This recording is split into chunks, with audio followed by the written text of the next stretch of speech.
بالإسلام دينا وبمحمد صلى الله عليه وسلم نبيا ورسولا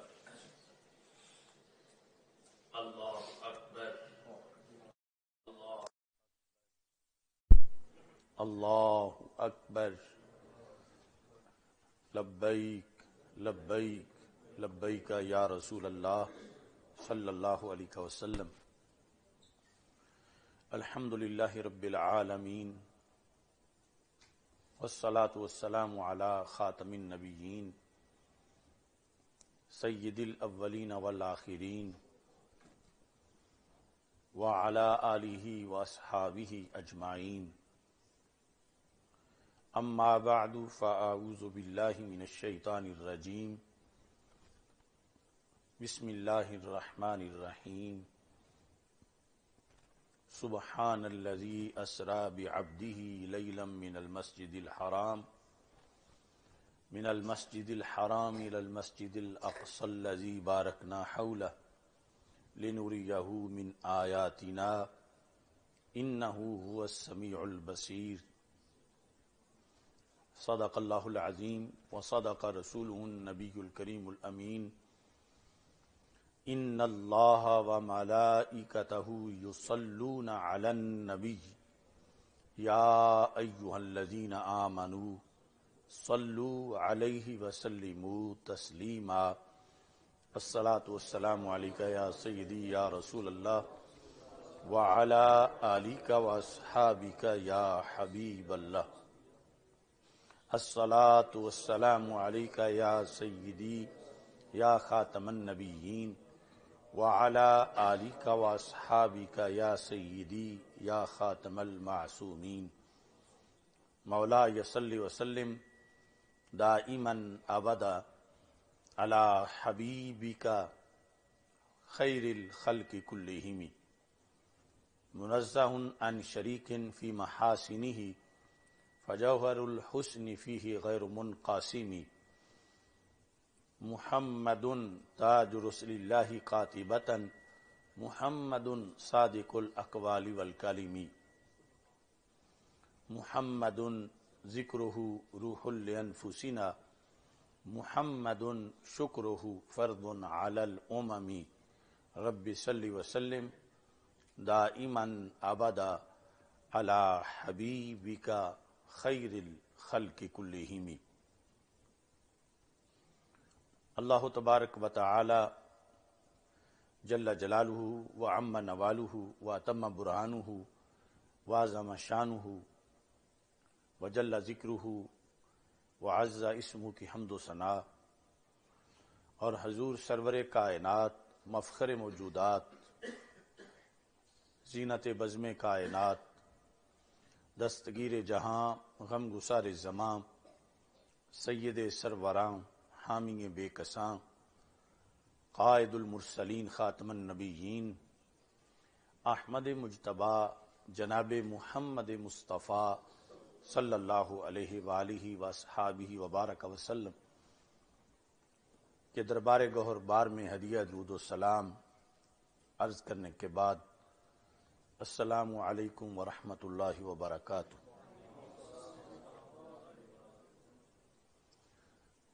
رب ذوالجلال کے فضل اور توفیق سے شب معراج کے موقع پر ہم سب کو اس محفل معراج مصطفیٰ صلی اللہ علیہ وسلم میں شرکت کی سعادت حاصل ہو رہی ہے۔ میری دعا ہے خالق کائنات جل جلالہ ہماری اس کاوش کو اپنے دربار میں قبول فرمائے، اور رب ذوالجلال معراج النبی صلی اللہ علیہ وسلم کے وسیلہ سے اس امت کو عروج عطا فرمائے۔ سید عالم نور مجسم شفیع معظم صلی اللہ علیہ وسلم کے جس طرح اور بہت سے امتیازات ہیں کہ انبیاء کرام علیہم السلام میں سے وہ مقامات رب ذوالجلال نے صرف آپ ہی کو عطا فرمائے ہیں، ایسے ہی ان امتیازات میں سے ایک بڑی خصوصیت نبی اکرم نور مجسم شفیع معظم صلی اللہ علیہ وسلم کا معجزہ معراج ہے۔ معجزہ اس کو کہتے ہیں کہ جس کو سمجھنے سے عقلیں قاصر ہوں، جس کے سامنے عقل عاجز آ جائے، جس کو عقل کے ترازو پہ تولا نہ جا سکے۔ تو معجزہ معراج جو ہے وہ بیک وقت کئی معجزات پر مشتمل ہے۔ یہ صرف ایک معجزہ نہیں، بلکہ اس کے اندر نبی اکرم نور مجسم شفیع معظم صلی اللہ علیہ وسلم کو رب ذوالجلال نے کئی مراحل پہ معجزات ہی معجزات عطا فرمائے۔ سید عالم نور مجسم شفیع معظم صلی اللہ علیہ وسلم کے سوا کوئی بھی ایسے نبی یا رسول نہیں ہے کہ جو مخلوق کی ترجمانی کے لیے اللہ کے دربار میں اللہ کے ہاں پہنچے ہوں اور مخلوق کی اللہ کے پاس جا کر ترجمانی کی ہو۔ یہ صرف اور صرف ہمارے آقا صلی اللہ علیہ وسلم کی شان ہے کہ آپ نے مخلوقات کی اس انداز میں ترجمانی کی کہ رب ذوالجلال کے قرب میں لامکان کی خلوتوں میں جا کر خالق کائنات جل جلالہ سے آپ ہم کلام ہوئے۔ اور اس لحاظ سے بھی آپ کی امتیازی شان ہے کہ رب ذوالجلال نے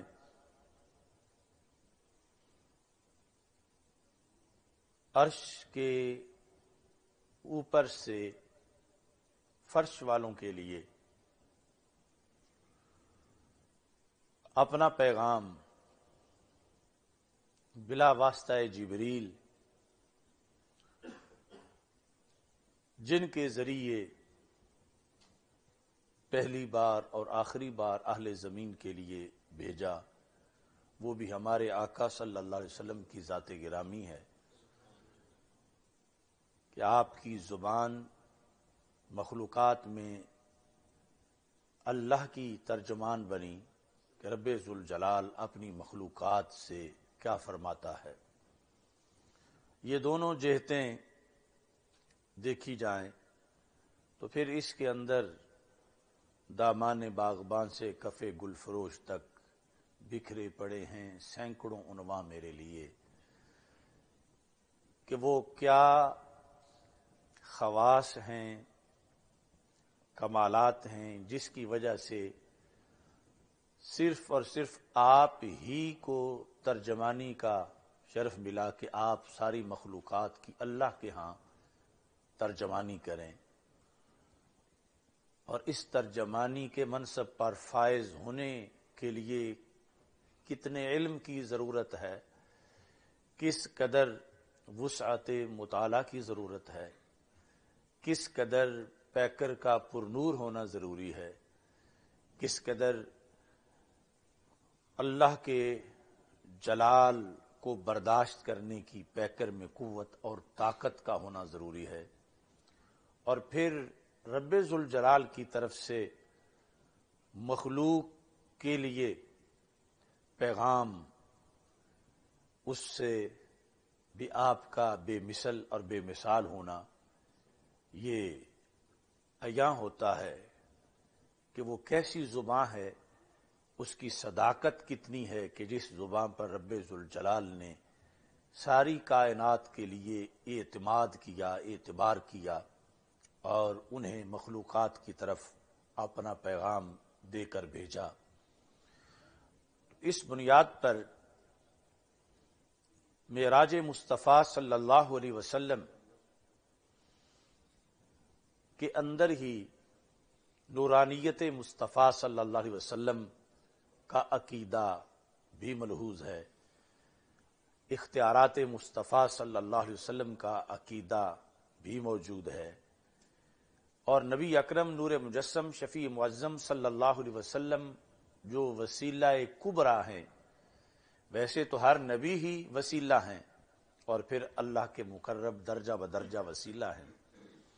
مگر نبی اکرم صلی اللہ علیہ وسلم کا سب سے بڑا وسیلہ ہونا مخلوقات کے لحاظ سے وہ بھی یہاں سے ثابت ہے، اور نبی اکرم نور مجسم شفیع معظم صلی اللہ علیہ وسلم کو اللہ نے جو طاقت دی ہے، قوت دی ہے، اور آپ کی بشریت جو بے مثل ہے،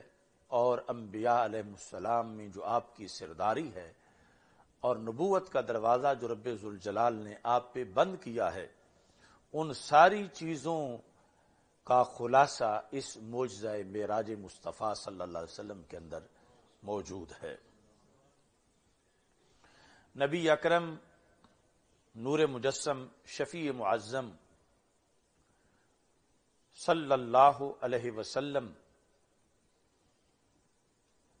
کا ایک ایک معجزہ اور اس معجزے سے ملنے والے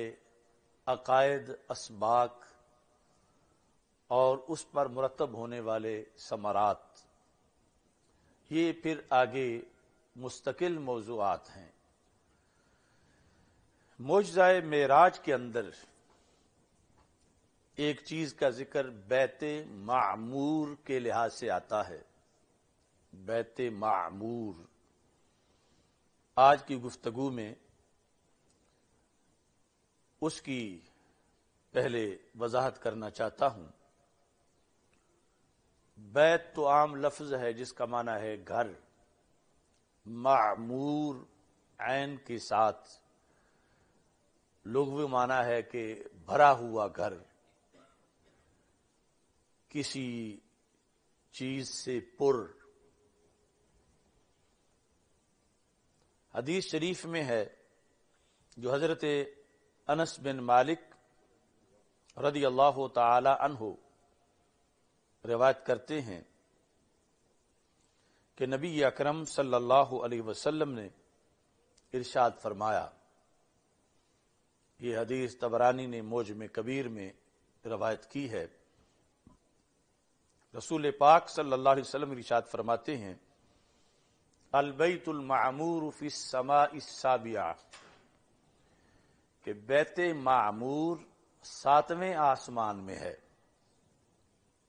یعنی سب سے آخری جو آسمان ہے اوپر 7واں۔ یہ ایک حدیث ہے، ایک دوسری بھی اس سلسلہ میں موجود ہے کہ بیت معمور 7ویں آسمان پر ہے، یدخلہ کل یوم 70,000 ملک، جس میں روزانہ 70,000 فرشتے داخل ہوتے ہیں۔ 7ویں آسمان کے اوپر اس گھر کے اندر 70,000 ملک، 70,000 فرشتے، لا یعودون الیہ حتی تقوم الساعہ، یہ ایک دن جو 70,000 داخل ہوتے ہیں پھر قیامت تک ان کی باری نہیں آئے گی۔ یعنی اتنی فرشتوں کی کثرت ہے اور اتنی فرشتوں کی تعداد ہے کہ روزانہ 70,000 فرشتے نئے اس میں داخل ہوتے ہیں، جو ایک بار داخل ہو جائیں پھر قیامت تک ان کی باری نہیں آئے گی کہ وہ بیت المعمور کے اندر پھر داخل ہو سکیں۔ نبی اکرم نور مجسم شفیع معظم صلی اللہ علیہ وسلم سے حضرت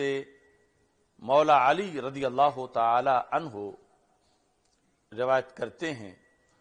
اور اسحاق بن راہویہ نے تو خود مولا علی رضی اللہ تعالیٰ عنہ سے موقوفاً اس کو روایت کیا کہ حضرت مولا علی رضی اللہ تعالیٰ عنہ سے سوال کیا گیا، انہ سئل عن البیت المعمور، کہ بیت معمور کیا ہے؟ مولا علی رضی اللہ تعالی عنہ نے جواب دیا، بیت اللہ فی السماء السابعہ بحیال البیت۔ آپ نے فرمایا وہ بھی بیت اللہ ہے، بیت المعمور بھی بیت اللہ ہے، اللہ کا گھر، لیکن ہے کہاں؟ فی السماء السابعہ، ساتویں آسمان میں۔ اور ساتویں آسمان میں کیا کس مقام پر؟ مشرق مغرب کے لحاظ سے فرمایا بحیال البیت، جہاں نیچے بیت اللہ ہے، خانہ کعبہ ہے، بالکل اس کے متوازی اوپر ساتویں آسمان پر بیت معمور ہے۔ وحرمتہ کحرمت ھذا فی الارض، جس طرح زمین میں بیت اللہ خانہ کعبہ کا احترام ہے، اس کی حرمت ہے، اس کی تعظیم ہے، ایسے ہی آسمانوں میں بیت المعمور کی تعظیم ہے، اس کی حرمت اور اس کا احترام ہے۔ یدخلہ کل یوم 70,000 ملک، ہر دن اس کے اندر 70,000 فرشتے داخل ہوتے ہیں۔ لا یعودون الیہ، جو کہ پھر لوٹ کے واپس ان کو وہاں داخل ہونے کا موقع نہیں ملتا۔ حضرت ابو ہریرہ رضی اللہ تعالی عنہ نبی اکرم نور مجسم شفیع معظم صلی اللہ علیہ وسلم سے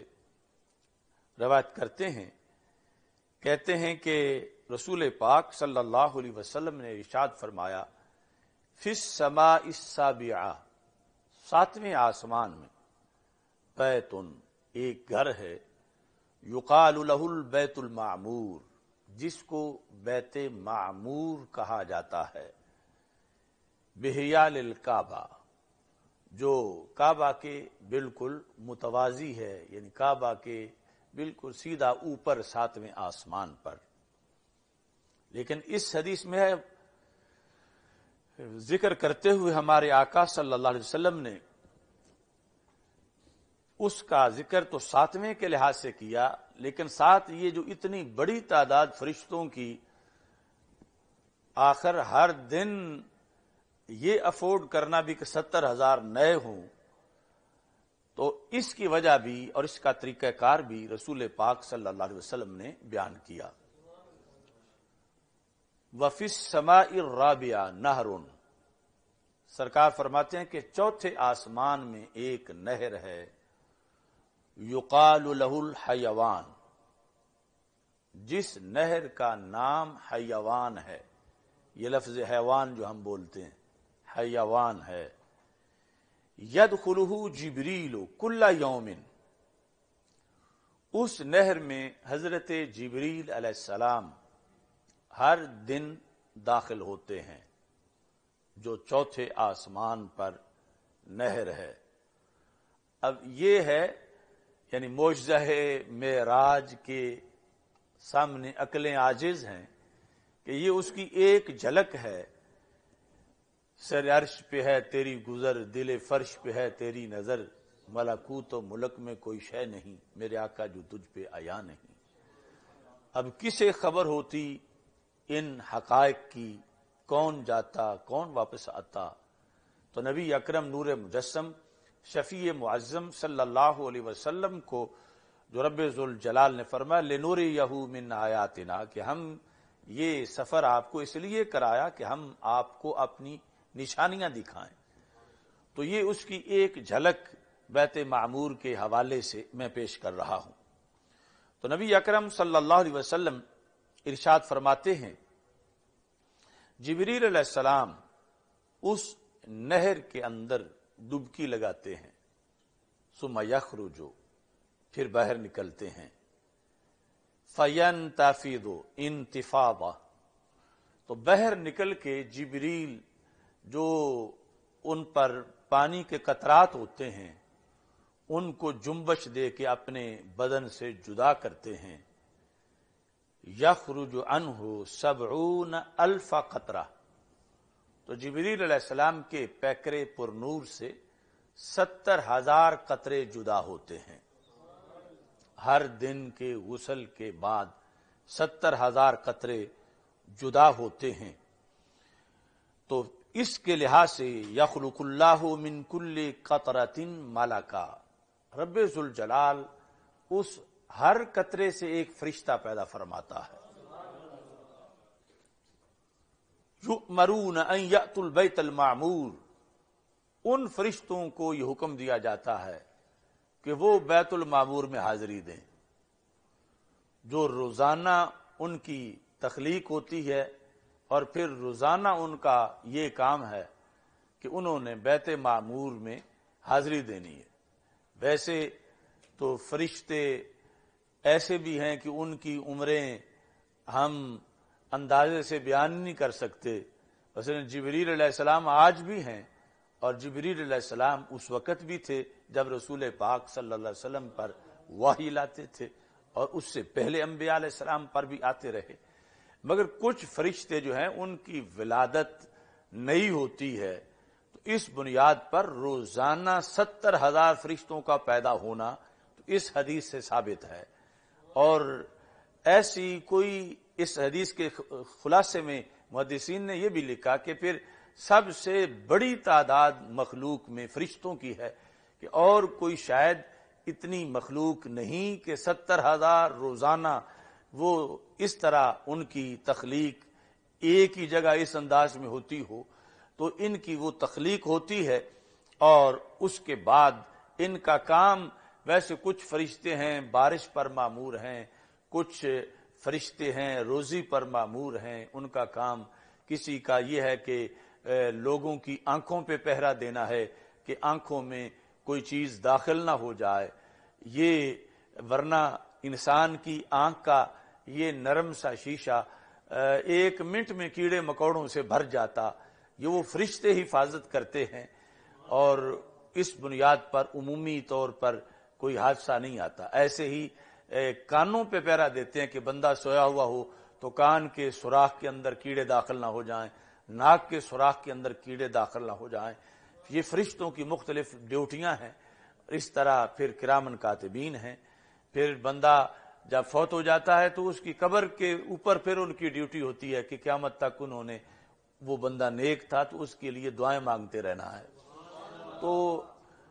وما یعلم جنود ربک الا ھو، قرآن میں ہے کہ فرشتوں کی تعداد رب ہی جانتا ہے،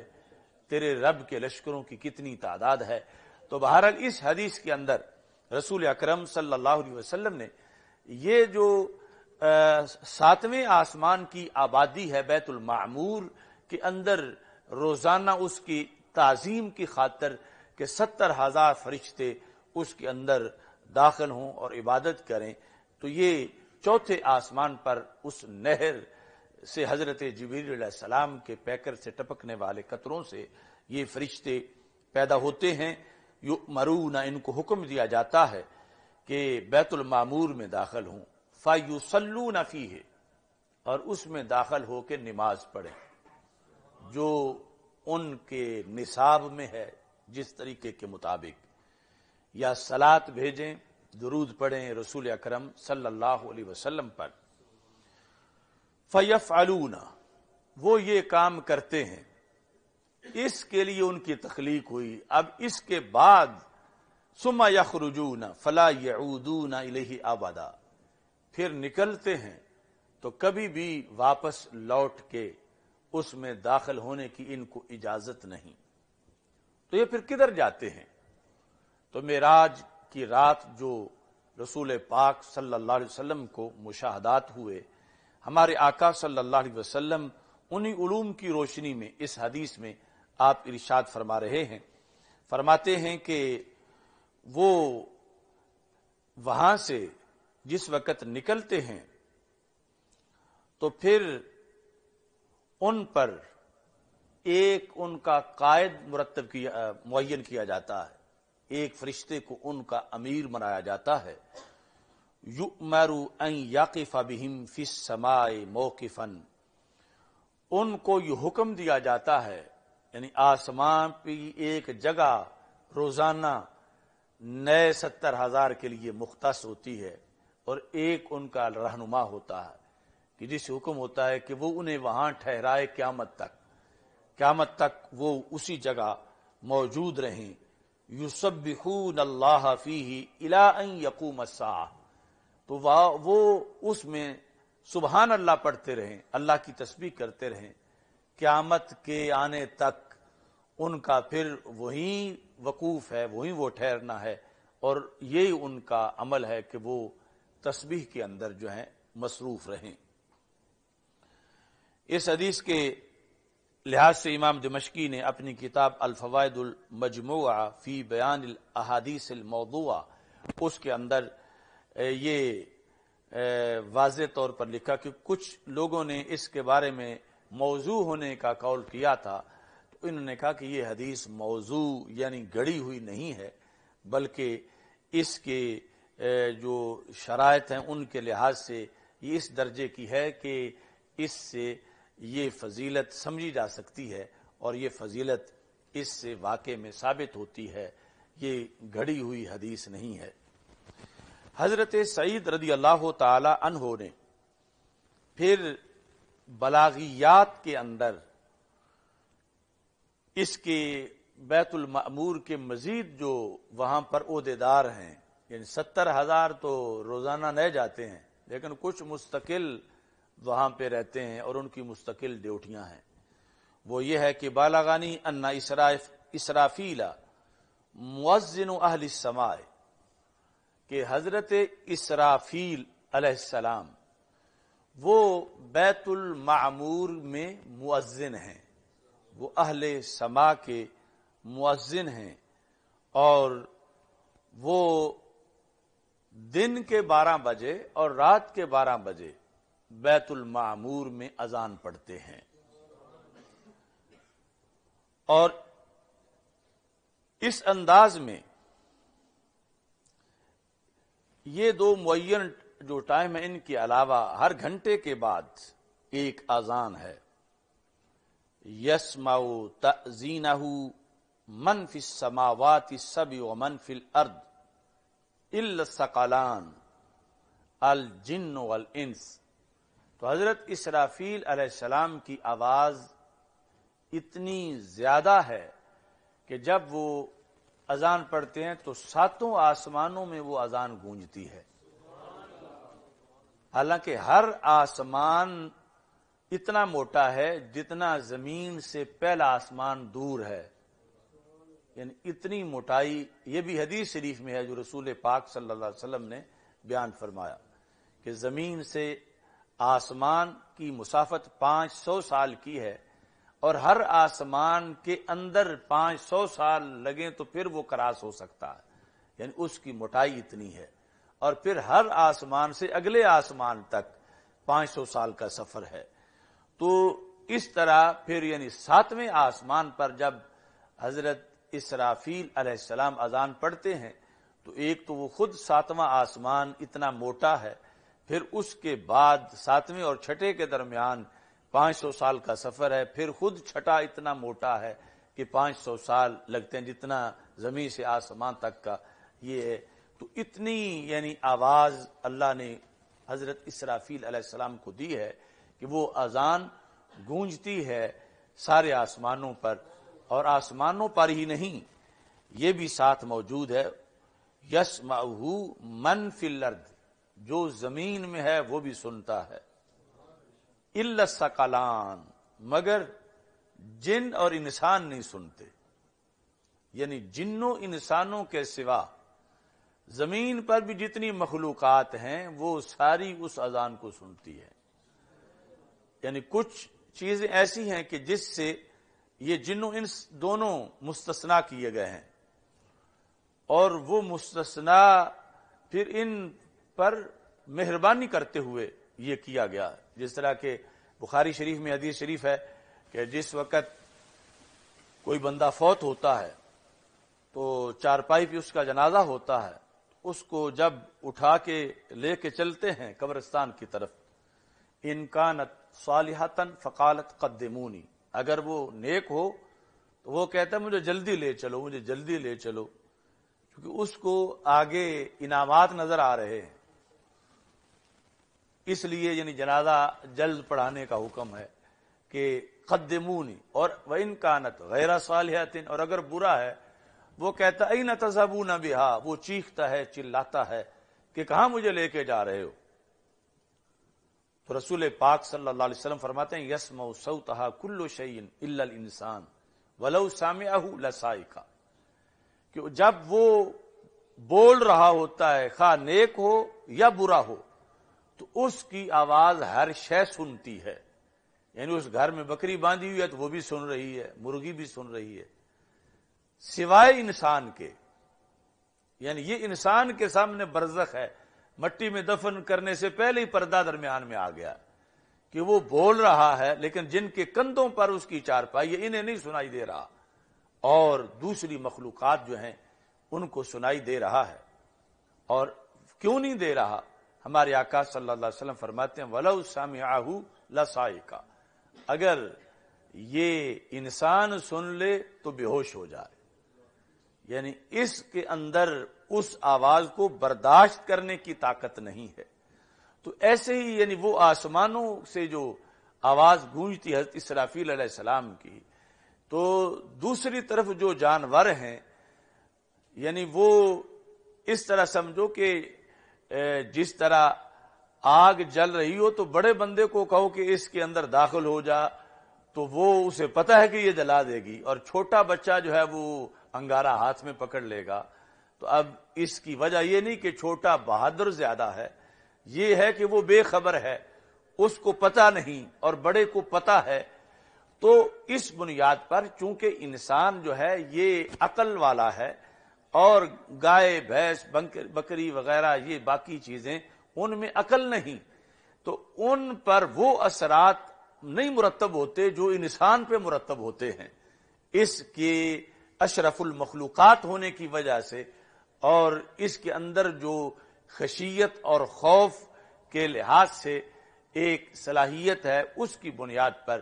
تو یہاں بتایا گیا کہ اسرافیل کی آواز زمینوں پر بھی گونجتی ہے، لیکن یہ اللہ کی قدرت ہے کہ ویسے اب میں بول رہا ہوں تو یہ میں نہیں کر سکتا کہ آدھے بندے سنیں آدھے نہ سنیں.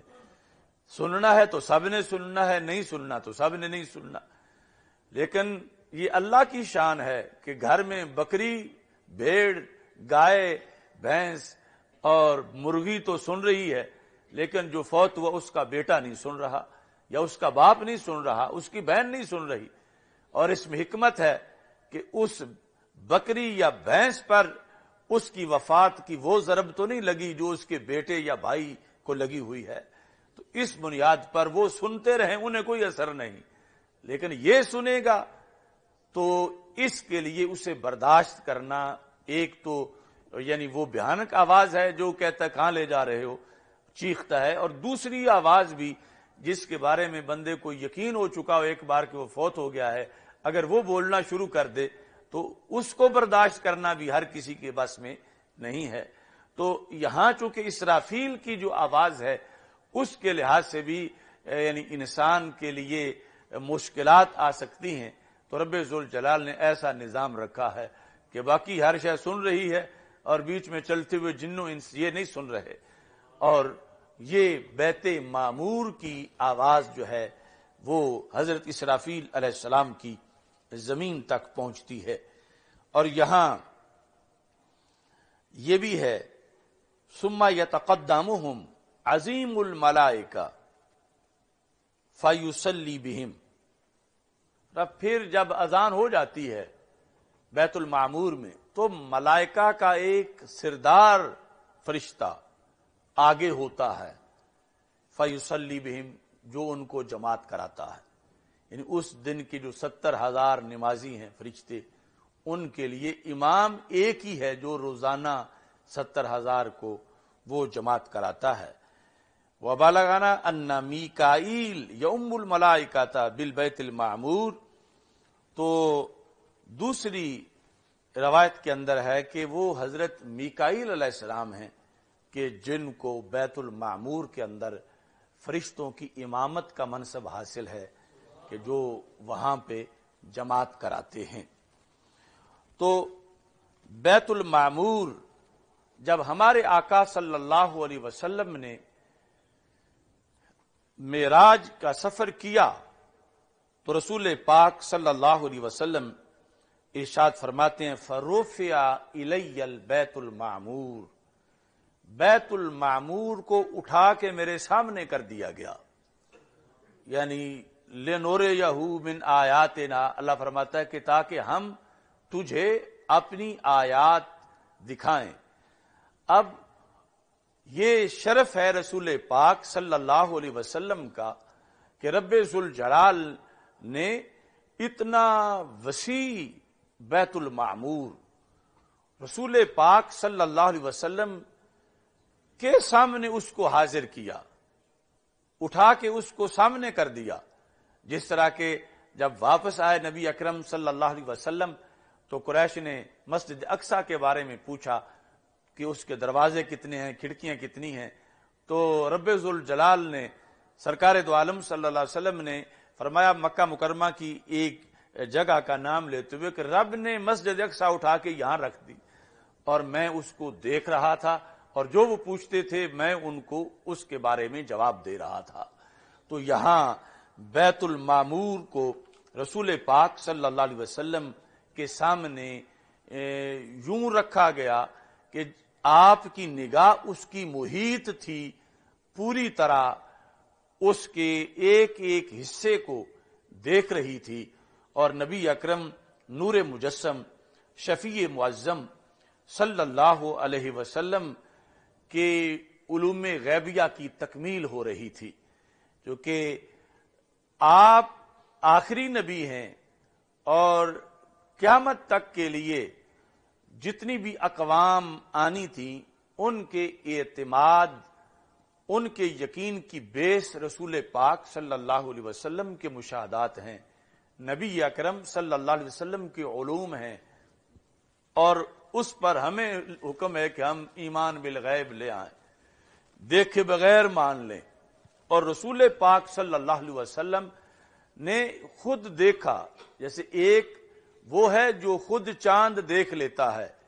ایک یہ ہے کہ چاند خود تو نہیں دیکھا لیکن دیکھنے والوں سے گواہی لے لیتا ہے۔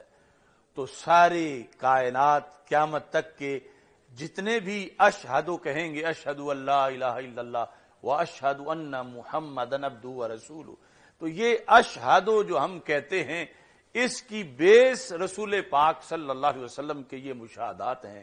کہ آپ نے تو خود دیکھا، اور پھر آپ کے دیکھنے پر حضرت صدیق اکبر رضی اللہ تعالی عنہ اور دیگر صحابہ کرام رضی اللہ تعالی عنہم گواہ بنے، ان کی گواہی تابعین تک پہنچی، تبع تابعین تک پہنچی، اور مسلسل آج تک ہم میں سے جو بھی صبح و شام اشہدو بول رہا ہے کہ میں گواہی دیتا ہوں، حالانکہ گواہ کے لیے تو ضروری ہے کہ پاس ہو اشہد ان لا الہ الا اللہ، جس نے دیکھا ہی نہیں اللہ کو وہ گواہی کیسے دے سکتا ہے؟ تو گواہی دینے کا جو منصب ملا ہے وہ اس معراج کی رات کا فیض ہے کہ قیامت تک کے لوگوں کا یہ مسئلہ حل ہوا کہ نبی اکرم نور مجسم شفیع معظم صلی اللہ علیہ وسلم نے خود بلا حجاب دیکھا آیات کو بھی اور رب ذوالجلال کی ذات کو بھی، اور باقی جو ہیں ان سب کے لیے ایک بیس فراہم کی رسول اکرم نور مجسم شفیع معظم صلی اللہ علیہ وسلم نے۔ اسی چیز کو ہمارے آقا صلی اللہ علیہ وسلم نے ایک دوسرے مقام پر بیان کیا، اور آیت اور حدیث کو اکٹھا کر کے آپ نے ارشاد فرمایا۔ وہ حدیث شریف مشکات شریف میں بھی موجود ہے کہ رسول اکرم صلی اللہ علیہ وسلم ارشاد فرماتے ہیں کہ میں نے رب ذوالجلال کا جب دیدار کیا فوادع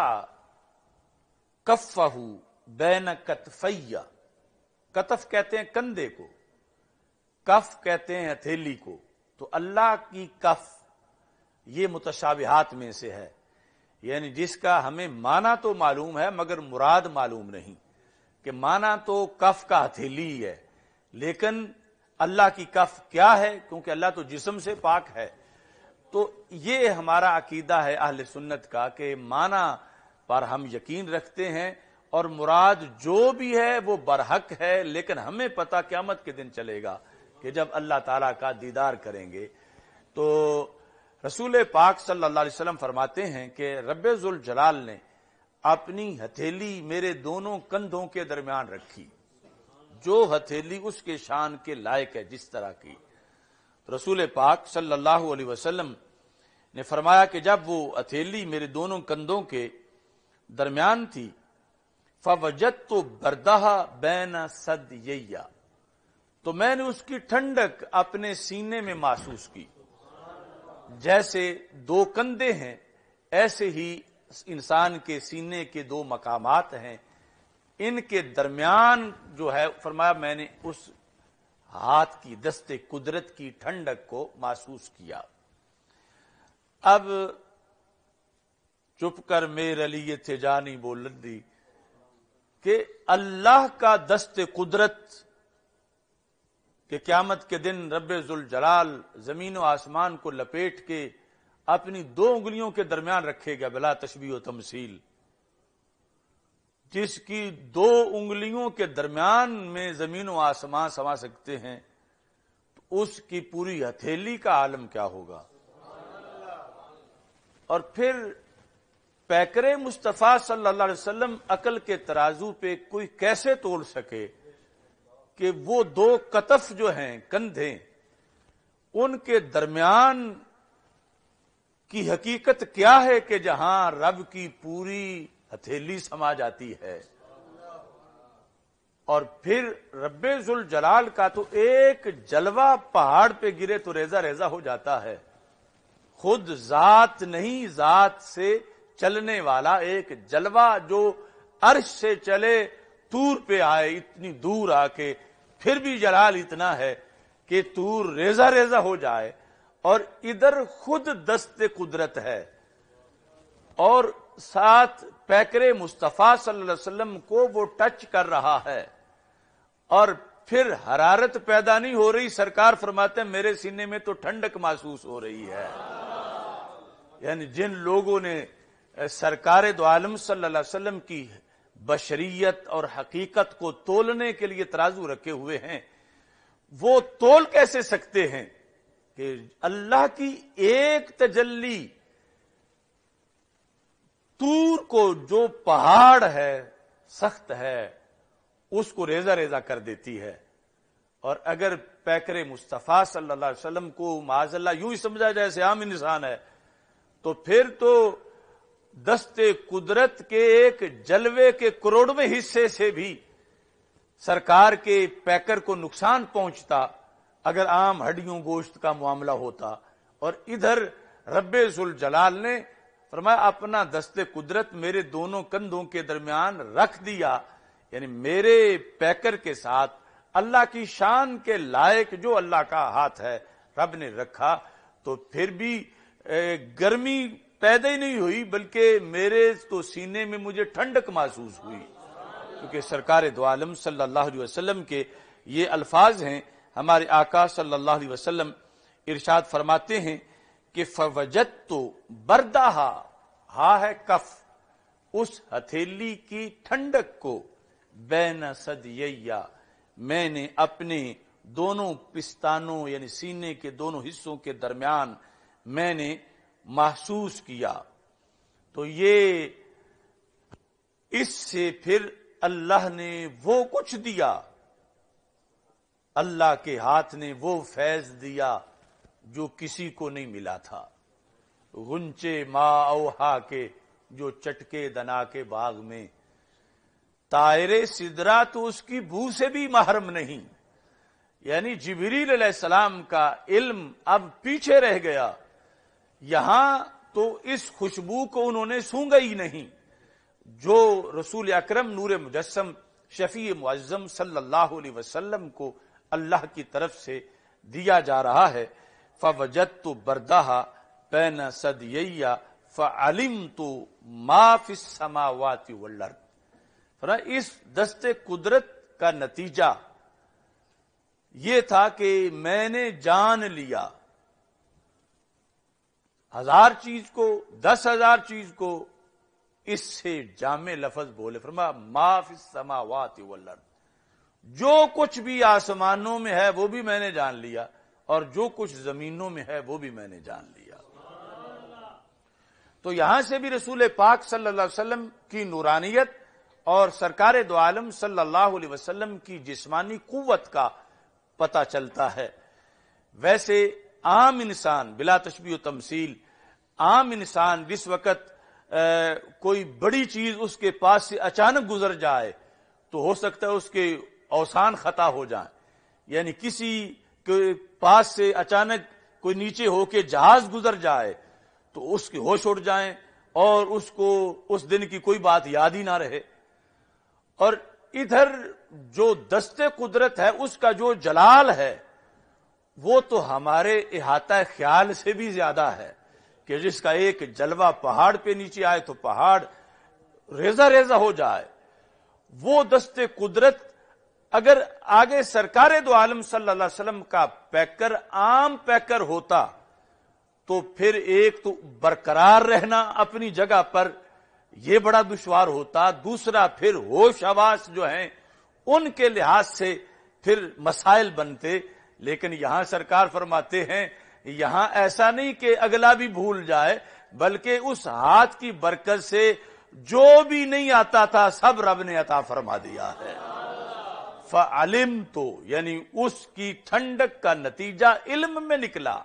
اور علم تھوڑا نہیں تھا، ما فی السماوات والارض، جو کچھ آسمانوں میں تھا اور جو کچھ زمینوں میں تھا وہ میں نے جان لیا۔ اس پر حضرت شیخ عبدالحق محدث دہلوی رحمۃ اللہ علیہ اشیاۃ اللمعات شرح مشکات کے اندر اس کی تشریح میں لکھتے ہیں کہ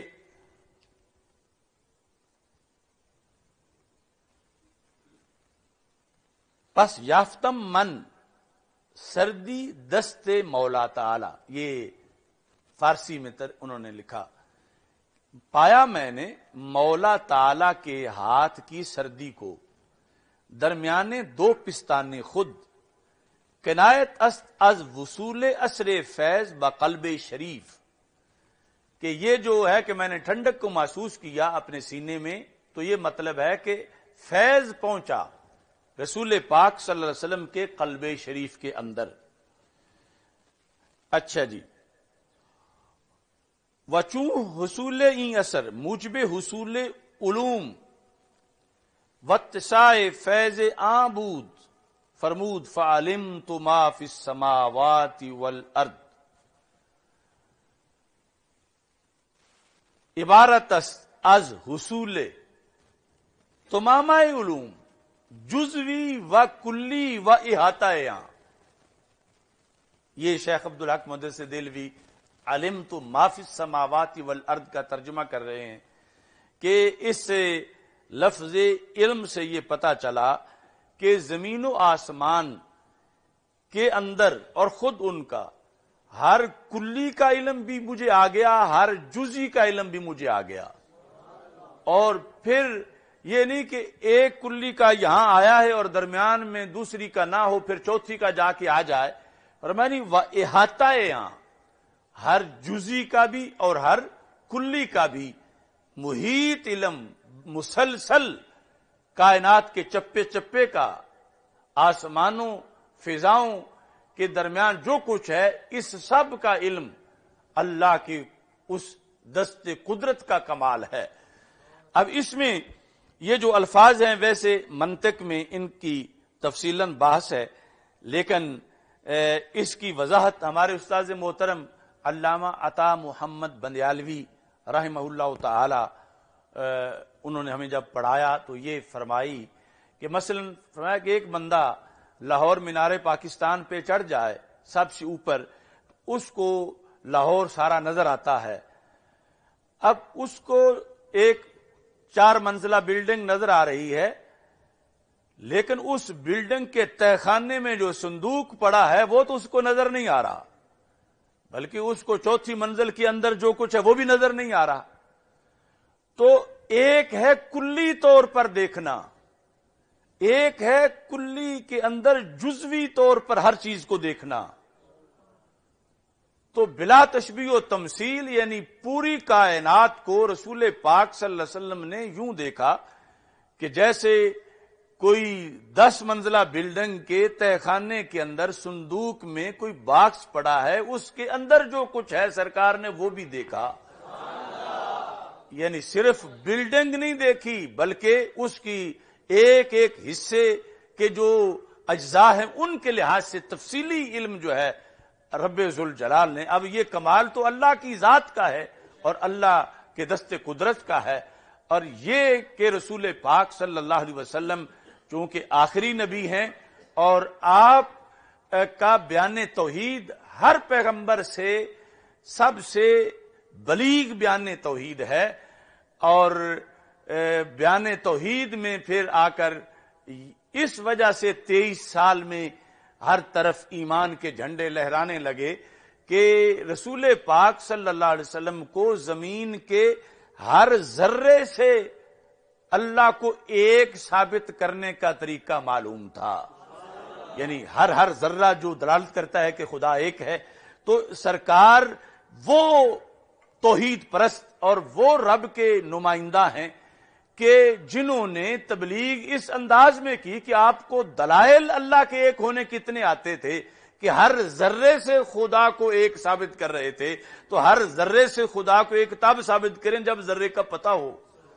اور اگر ذرہ ہی آنکھ سے اوجھل ہو یا ذرے کے اندر جو کچھ ہے وہی پتہ نہ ہو تو پھر کس انداز سے بیان توحید کامل ترین طریقے سے ہو سکتا ہے. یہ وجہ تھی ہر نبی کا انداز تبلیغ نقص سے پاک تھا اور ان کو علوم دیے گئے. مگر حضرت نوح علیہ السلام 950 سال تبلیغ کریں اور چند لوگ کلمہ پڑھیں، اور رسول پاک صلی اللہ علیہ وسلم 23 سال کے اندر جو ہے اتنا بڑا انقلاب لے آئیں. تو اس کے پیچھے یہ معراج کی رات کے مشاہدات خصوصی طور پر موجود تھے کہ ہر جہت میں ہر زمانے کے لحاظ سے مخلوق کے طبقات کے لحاظ سے یعنی علم اتنا تھا کہ آپ کے علم کے دلائل کے اندر انکار کو انکار کرنے کی جو ہے وہ دم مارنے کی مجال ہی نہیں تھی. جن کے سینے پہ مہریں لگی ہوئی تھی انہوں نے تو جہنم میں جانا ہی تھا. ورنہ نبی اکرم صلی اللہ علیہ وسلم اس وقت جو فرما گئے، آج کی رات کی بات، آج کے حالات کی بات، تو جیسے آپ نے فرمایا ویسے ہی ثابت ہوا. اور یہ ساری صدیوں کے حالات اس پر گواہ ہیں. احادیث موجود ہیں آج کے حالات پر. نبی اکرم صلی اللہ علیہ وسلم نے جس طرح وہ مینار پاکستان والا تو لاہور کو دیکھتا ہے، تو جو عرش سے بھی اوپر نکل گئے تو سارا جہان سمٹ کے نقطے کی طرح بن گیا. جو انسان اونچا جاتا ہے، جہاز پہ بیٹھ کر جہاز اوپر جاتا ہے تو نیچے مثلا لاہور سمٹ کے چھوٹا چھوٹا ہوتا جا رہا اس کے لیے، اور بالآخر ایک نقطہ بن جاتا ہے. تو معراج کی رات رسول پاک صلی اللہ علیہ وسلم ان بلندیوں پر تھے کہ پوری کائنات ویسے ہی سمٹ کے ایک نقطہ بن چکی تھی. اور پھر رب ذوالجلال نے دست قدرت کے ذریعے سے ہر چیز کے خواص کیا ہیں، صفات کیا ہیں، فوائد کیا ہیں، اس کی حالات کیا ہیں، اس کے احوال کیا ہیں، وہ اس کی عادتیں کیا ہیں. یہ وجہ تھی کہ آپ نے فرمایا کہ جب تمہارے کھانے میں مکھی گر پڑے تو ٹھنڈا کھانا ہو تو اس کو ڈبو کے باہر نکالو، کیونکہ جو وہ گرتی ہے تو اس کے ایک پر میں دوا ہے، ایک میں شفا ہے. اس کی عادت یہ ہے کہ وہ بیماری والا پر پہلے ڈبوتی ہے، تو اس بیماری کو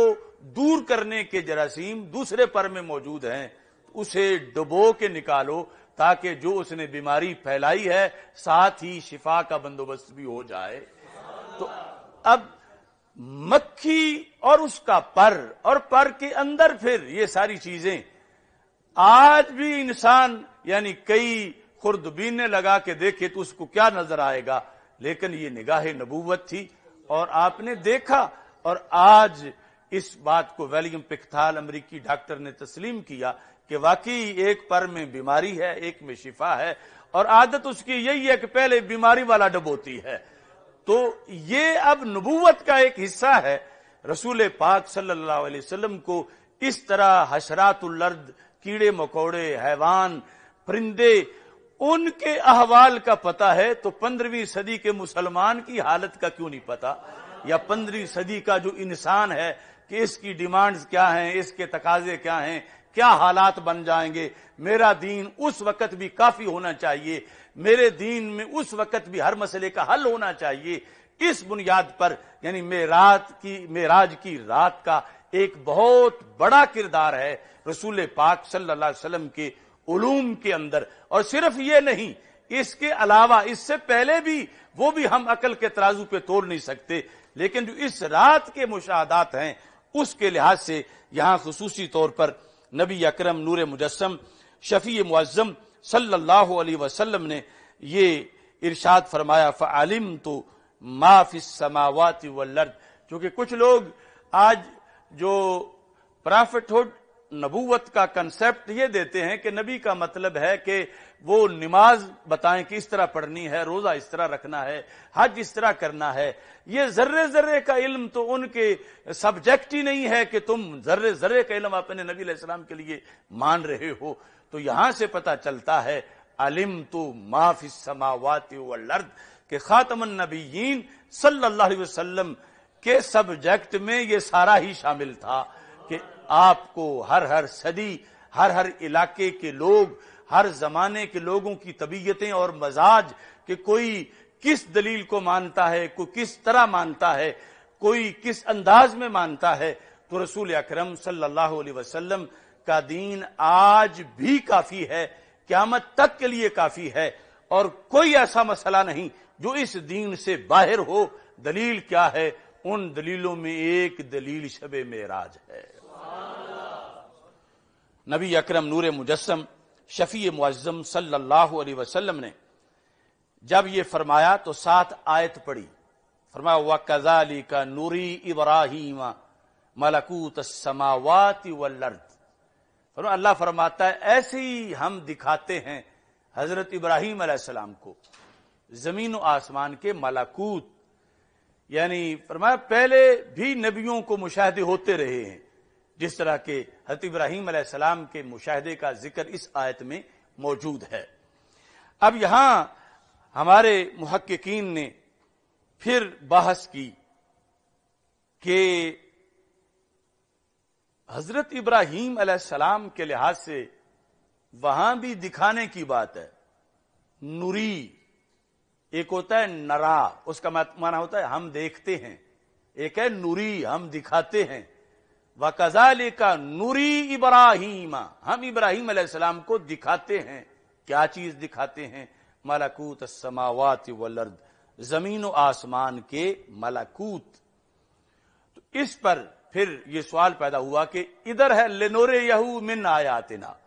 کہ ہم نے کیوں بلایا عرش پہ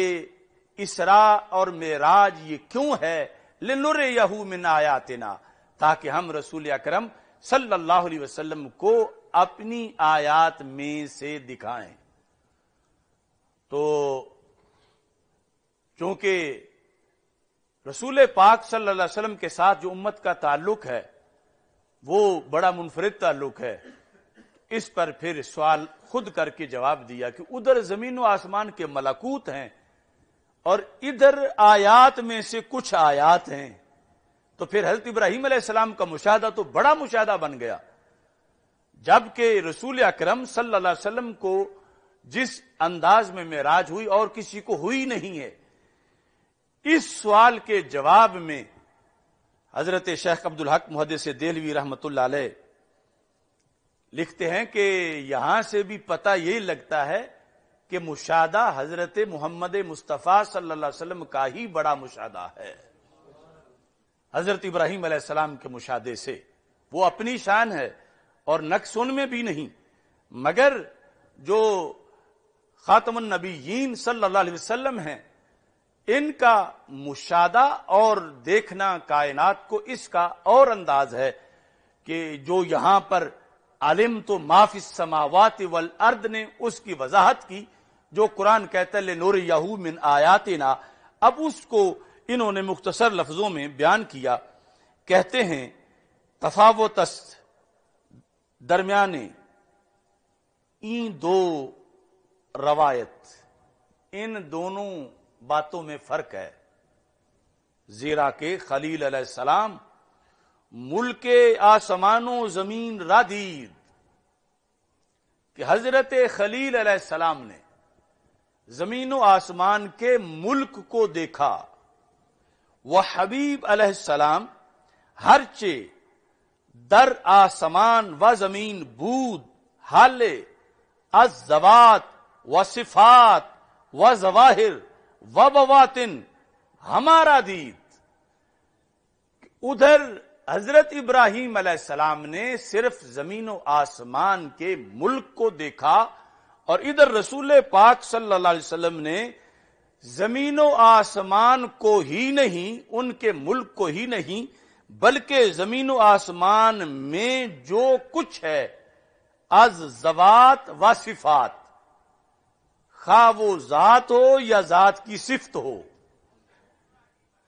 اس کو دیکھا. مثلا ایک ہے زید، اس کو جاننا، ایک ہے یہ جاننا کہ اس کے دل میں تقوی ہے، یہ جاننا کہ یہ حافظ قرآن ہے، یہ جاننا کہ یہ سخی ہے. اس کے ساتھ جتنی بھی صفات قائم ہیں جو ماتھے پہ نہیں لکھی ہوئی، تو فرمایا کہ ہمارے آقا صلی اللہ علیہ وسلم نے زمین و آسمان میں جتنی بھی ذوات ہیں ان ذوات کو بھی جانا، ذوات کی صفات کو بھی جانا. ذوات و صفات و ظواہر و بواطن، ظواہر ظاہر کی جمع ہے اور بواطن باطن کی جمع ہے، کہ رسول اکرم صلی اللہ علیہ وسلم نے ہر شے کے ظاہر کو بھی جانا اور ہر شے کے باطن کو بھی جانا. جس طرح وہ مینار پاکستان سے ایک صرف ویو دیکھنا اور ایک ہر چیز کو اور ہر بندے کو صرف نہیں، اس کے دل کو بھی دیکھنا کہ اس کے دل میں کیا ہے، ظاہر باطن سب کچھ دیکھنا. تو اس واسطے کہا کہ یہ تو مشاہدے میں بڑا فرق ہے. حضرت ابراہیم علیہ السلام کا مشاہدہ اپنی جگہ ایک بڑا مشاہدہ ہے، مگر رسول اکرم صلی اللہ علیہ وسلم کو جو مشاہدہ کرایا گیا وہ ایک تو یعنی آسمانوں پہ بلا کر آپ کو اس انداز میں، ان کو زمین پر اور آپ کو اس انداز میں کہ ہر ذات، ہر صفت، ہر ظاہر، ہر باطن، یہ سارے علوم جو ہیں نبی اکرم صلی اللہ علیہ وسلم کو دیے گئے. اور یہ نتیجہ ہی اہل سنت کا عقیدہ ہے کہ اللہ نے انہیں ہر ذرے کا علم عطا فرمایا ہے. یہاں ایک دوسرا فرق بھی بیان کرتے ہیں اور اسی پر میں اپنی گفتگو ختم کروں گا. کہتے ہیں کہ خلیل حاصل شد مرعورا یقین با وجوب ذاتی و وحدت حق بعد از دیدن ملکوت آسمان و زمین، چنانکہ حال اہل استدلال و ارباب سلوک و محبان و طالبان می باشد. کہا کہ ایک حالت ہے حبیب کی اور ایک مقام ہے خلیل کا. یہ مشاہدے میں بھی دونوں میں فرق ہے کہ حبیب کا درجہ خلیل کے درجے سے کتنا اونچا ہے. آپ ارشاد فرماتے ہیں کہ حضرت ابراہیم علیہ السلام یقیناً جب یہ آیت ان کو دیدار کرایا گیا تو یقیناً اس وقت بھی وصف نبوت سے متصف تھے، لیکن قرآن کہتا ہے وَلِيَكُونَ مِنَ الْمُوقِنِينَ وَكَذَلِكَ نُرِي إِبْرَاهِيمَ مَلَكُوتَ السَّمَاوَاتِ وَالْأَرْضِ وَلِيَكُونَ مِنَ الْمُوقِنِينَ. ہم نے ابراہیم علیہ السلام کو زمین و آسمان کے ملکوت دکھائے تاکہ ان کا یقین مزید ترقی کر جائے. اگرچہ انہیں شک کوئی نہیں تھا، نبوت کے مقام پر فائز تھے، لیکن پھر بھی ابھی کچھ درجات آگے باقی تھے۔ ہم نے انہیں ترقی دینے کے لیے، مزید اپنی پہچان کرانے کے لیے ہم نے یہ سب کچھ دکھایا۔ تو شیخ عبدالحق محدث دہلوی کہتے ہیں کہ سرکار دو عالم صلی اللہ علیہ وسلم کا یہ مرتبہ نہیں کہ آپ کو دکھائیں کہ تاکہ آپ کا یقین مزید عروج پہ پہنچے، یہ مرتبہ نہیں، بلکہ یہ مرتبہ ہے کہ آپ یقین کے اس درجے پہ فائز ہیں کہ اب آپ کا استحقاق بنتا ہے کہ بلا حجاب رب کی ذات دکھا دی جائے۔ یعنی انہیں دکھا کر ایک مرتبے تک پہنچانا مقصد ہے، اور حبیب وہ ہے کہ ایک مرتبے تک پہنچے ہوئے ہیں، اور اس مرتبے کا حق بنتا ہے کہ جو اس مرتبے پہ ہے پھر اسے رب اپنا آپ دکھا دے۔ اس بنیاد پر کہا کہ ایک ہے بحثیت طالب دیکھنا اور ایک ہے بحثیت مطلوب دیکھنا، ایک ہے بحثیت محب دیکھنا، ایک ہے بحثیت محبوب دیکھنا۔ کہ حضرت ابراہیم علیہ السلام دیکھ رہے تھے ملکوت کو، لیکن بحثیت محب دیکھ رہے تھے کہ چونکہ یہ محب ہیں، اللہ کی طرف بڑھ رہے ہیں، مزید آگے جا رہے ہیں، ان کو یہ دکھاؤ۔ چونکہ یہ طالب ہیں، اور ادھر کیا کہ چونکہ یہ محبوب ہیں لہذا ان کو سب کچھ دکھا دو،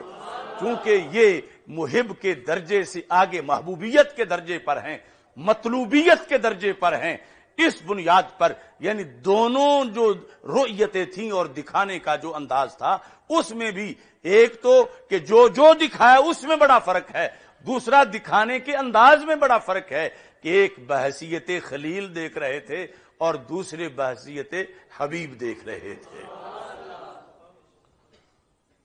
اس میں کہتے ہیں کہ صوفیاء کے دو انداز ہیں، ایک یہ ہوتا ہے ما رأیت شیئا الا رأیت اللہ بعدہ، میں نے جو شے بھی دیکھی مجھے اس کو دیکھنے کے بعد وہاں سے ہی مجھے خدا نظر آیا۔ جیسے وفی کل ذرہ لہو شاہد یدل علی انہ واحد، کہ ہر ذرے میں گواہی موجود ہے جو کہتا ہے کہ خدا ایک ہے۔ تو یعنی جس طرح مصنوع سانے پہ دلالت کرتی ہے بلا تشبیہ و تمثیل، کسی کی بنی ہوئی چیز اس کاریگر پہ دلالت کرتی ہے، تو اس طرح کائنات کے مناظر دیکھیں تو صوفیاء کا ایک طبقہ یہ ہے کہ وہ کہتے ہیں کہ جس شے کو بھی دیکھتے ہیں اتنی ہنسی ہے، اتنا اس کے اندر کمال ہے، اتنی اس کے اندر خوبیاں ہیں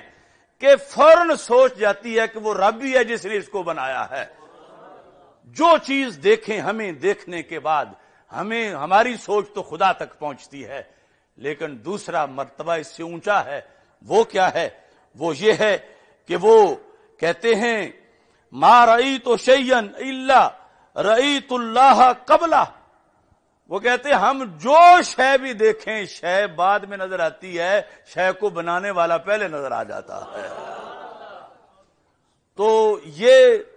اولیاء کے اندر کیٹیگریز ہیں، تو اسی طرح انبیاء کے اندر کیٹیگریز ہیں نبوت کے منصب پہ ہوتے ہوئے۔ تو حضرت ابراہیم علیہ السلام کا جو اپنے منصب پر رؤیت تھی بڑی عجیب تھی، عظیم تھی، لیکن وہ یہ تھا کہ دیکھ کر ابھی مزید آگے ترقی کرنا چاہتے تھے، اور سرکار وہ ہیں کہ اب آگے کوئی درجہ معرفت کا ہے ہی نہیں، سرکار آخر تک پہنچ چکے ہیں۔ اب اس منصب پہ ہوتے ہوئے آپ کی استحقاق کے مطابق رب ذوالجلال آپ کو یہ ساری چیزیں دکھا رہا ہے۔ اس لیے نہیں دکھا رہا کہ اب آپ کا کوئی حجاب ہٹ جائے، اب آپ کے حجابات دور ہوں اور مزید اللہ سے پیار کریں کہ اللہ کا تو یہ بھی کمال ہے، یہ بھی کمال ہے۔ آپ اس درجے پہ پہنچ چکے ہیں کہ اب یہ محبوبیت کا درجہ ہے کہ رب ذوالجلال آپ کے ساتھ پیار کرتا ہے۔ تو خلیل وہ ہے وہ ذات ہیں کہ جنہیں پیار کرنے میں حاجت ہے، حبیب وہ ہیں جنہیں پیار میں کوئی حاجت نہیں ہے۔ خلیل بھی اتنے اس درجے پر ہیں عام لوگوں کے مقابلے میں، پیار اس لیے نہیں کہ مجھے خزانہ دنیا کا مل جائے میں اللہ سے پیار کروں، پیار اللہ ہی کے لحاظ سے مجھے رب اپنا مزید محب بنائے، مزید محب بنائے، مزید محب بنائے۔ کتنی مقدس حاجت ہے، لیکن حاجت تو پھر بھی ہے۔ اور خلیل وہ ہیں جو حاجت کی وجہ سے پیار کریں، اور حبیب وہ ہیں جو محبوب ہو کے پھر بھی پیار کریں اللہ کے ساتھ، کہ آپ تو محبوبیت پر پہنچے ہوئے ہیں، اس کے باوجود بھی رب سے پیار کر رہے ہیں۔ آپ اس لیے نہیں کر رہے کہ میں پیار کروں کہ رب مجھے اپنا حبیب بنا لے، بنے ہوئے ہیں حبیب اور پھر بھی پیار کر رہے ہیں رب ذوالجلال کی ذات کے ساتھ۔ تو اس طرح یعنی یہ دو جو منصب ہیں اس کے مطابق رویت بھی جدا جدا ہے، اور یہ ہمارے لیے مقام شکر ہے کہ ہم ان کی امتی ہیں کہ جنہیں رب ذوالجلال نے اپنا حبیب بنایا ہے، کہ جو خلیل سے کہیں اونچا درجہ ہے۔ یعنی خلیل میں بھی محبت ہوتی ہے، مگر یعنی حبیب یہ درجے مکمل کر چکے ہیں، خلیل والے اوپر مقام ہے، محبت اب بے غرض ہو چکی ہے۔ خلیل کی محبت غرض والی ہے، اگرچہ غرض دنیا داروں والی نہیں، غرض بھی اللہ والی ہے کہ اللہ کا قرب مل جائے، لیکن پھر بھی غرض تو ہے۔ اور حبیب وہ ہیں جو بے غرض ہو کے رب سے پیار کرتے ہیں۔ تو یہ رات ہمارے لیے شکر کی ادائیگی کی رات ہے کہ اللہ نے ہمیں ان کی امت میں بنایا کہ انبیاء علیہ السلام بھی جن کے محتاج ہیں، وہ جہنم میں گیا جو ان سے مستغنی ہوا ہے خلیل اللہ کو حاجت رسول اللہ کی۔ تو رسول اکرم صلی اللہ علیہ وسلم جب یعنی اتنا بڑا مشاہدہ اور اتنے بڑے اوصاف آپ میں موجود ہیں، تو اسی درجے سے پھر امت بھی اسی لیول کی ہونی چاہیے۔ یعنی عام امتوں کے مقابلے میں اس امت کی کیٹیگریز، اس کا کردار، اس کے کارنامے، اس امت کے اندر جو خصوصی شعبہ جات ہیں مختلف فضائل کے، تو اس بنیاد پر یعنی یہ ہمیں دعوت فکر ہے آج کی رات میں کہ جب صرف ہمارے رسول صلی اللہ علیہ وسلم ہی عرش پہ بلائے گئے اور اللہ کا دیدار کیا، تو ہم تو وہ ہیں کہ عام امتوں کے مقابلے میں رب نے ہمیں خصوصی طور پر تحائف دے کے بھیجے اپنے محبوب کے ہمراہ، اور ہمیں نوازا گیا، اور دوسروں کے لیے وہ نہیں تھا جو ہمارے لیے اس رات رسول پاک صلی اللہ علیہ وسلم نے رب ذوالجلال سے کوٹے منظور کروائے اور اس امت تک پہنچائے۔ تو اس لیے ہم کروڑہا جلسے بھی کرتے رہیں پھر بھی ان لفظوں کا حق ادا نہیں کر سکتے جو رسول اکرم نور مجسم شفیع معظم صلی اللہ علیہ وسلم نے اپنی امت کے حق میں رب سے دعائیں کی، التجائیں کی، اور بلا واسطہ آمنے سامنے گفتگو میں اس امت کے لیے مختلف سہولتیں اور مختلف قسم کی نوازشات اور منصب رب ذوالجلال سے منظور کروائے۔ اللہ تعالی ہم سب کا حامی و ناصر ہو۔ اب مختصر ذکر ہوگا اور اس کے بعد انشاءاللہ